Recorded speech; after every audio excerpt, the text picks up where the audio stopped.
Papua semakin sering dibicarakan, tetapi hanya bahan mainan. Tanpa kesungguhan dan derajat kemendesakan, Papua boleh banjir kebijakan, tetapi kering kejujuran dan penyelesaian. Satu-satunya wilayah di Indonesia yang tidak diakui kehendak politiknya adalah Papua. Dan Papua adalah salah satu bagian sejarah Indonesia yang gelap dari pengetahuan banyak orang. Pada tanggal 26 Februari 1999, kelompok 100 Papua dipimpin oleh Tom Bienal bertemu Presiden B.J. Habibie untuk menegaskan kehendak merdeka. 1 bulan sebelumnya, Presiden memberikan opsi referendum pada Timor Leste.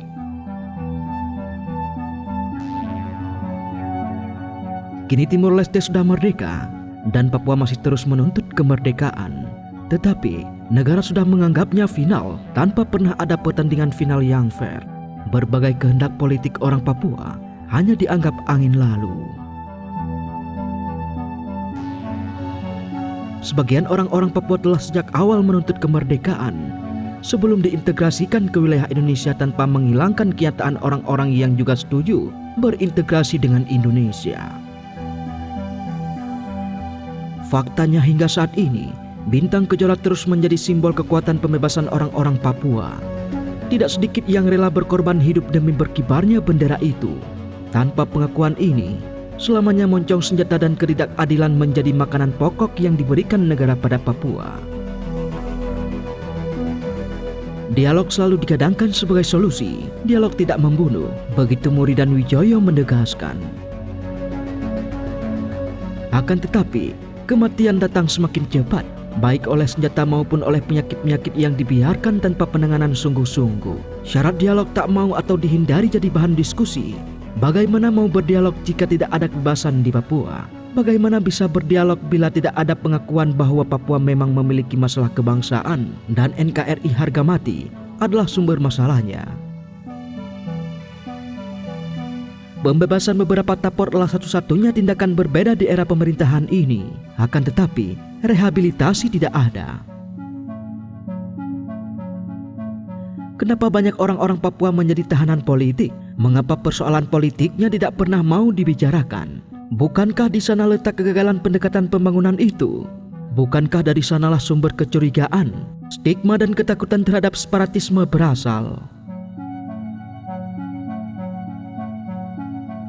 Tidakkah bangsa Indonesia seharusnya sudah bisa lebih dewasa karena sudah punya pengalaman menangani Aceh dan Timor Leste? Kenapa memelihara paranoia?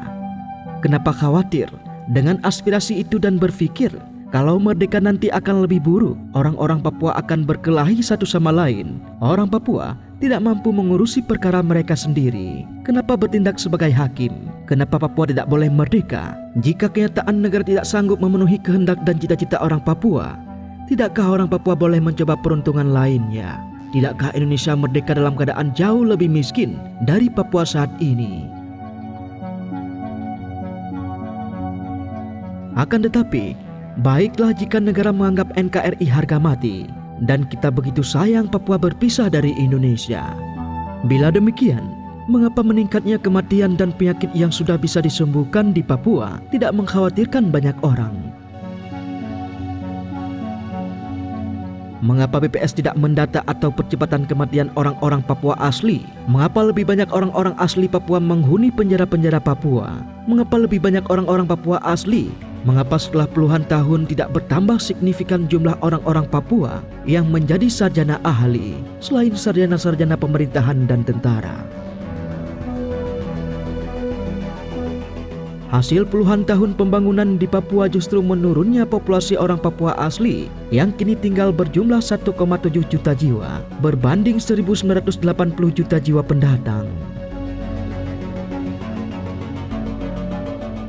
Mengapa para pejabat asli Papua juga tidak banyak yang menganggap persoalan ini mendesak?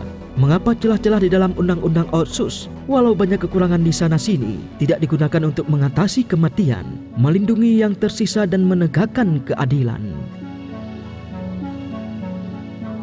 Kini sedikitnya 677.000 hektar hutan telah, sedang, dan akan dialihfungsikan menjadi HPH perkebunan, terutama sawit, serta pertambangan di Sorong. Sorong Selatan, Teluk Wondama, Teluk Bintuni, dan Fakfak. Jumlah itu hanya yang tercatat dan dapat dideteksi. Di Merauke, seluas 2,5 juta hektar sudah diperuntukkan bagi proyek MIFEE dan 1,2 juta hektar untuk kawasan sentra produksi pertanian. Belum terhitung jutaan hektar yang sudah lebih dulu diduduki PT Freeport Indonesia. Dalam banyak kasus, perusahaan sudah mengantongi izin dan hak pengelolaan tanah hutan tanpa musyawarah dan persetujuan masyarakat. Perusahaan sering menggunakan cara-cara tipu-tipu atau intimidasi, melibatkan oknum aparat pemerintah dan keamanan maupun lembaga perantara berasal dari warga setempat. Sangat mudah bagi perusahaan menciptakan konflik dalam masyarakat dengan cara memecah belah mereka menjadi pro dan kontra demi keuntungan perusahaan. Di dalam landscape inilah, pendekatan keamanan dan kesejahteraan terus diulang-ulang sebagai solusi Papua. Setiap pemerintahan menjanjikan dan membuat kebijakan yang menurutnya lebih baik dari pemerintahan sebelumnya. Sedikit kembali ke belakang, lalu dalam hal apa janji Jokowi pada Papua lebih baik dari program-program UP4B atau Unit Percepatan Pembangunan Provinsi Papua dan Papua Barat era SBY? 50 tahun lebih sudah, Papua diintegrasikan ke dalam NKRI.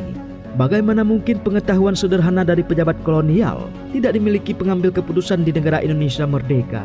Program-program infrastruktur yang menjadi kebanggaan pemerintahan Jokowi telah membuat orang-orang Papua mati rasa.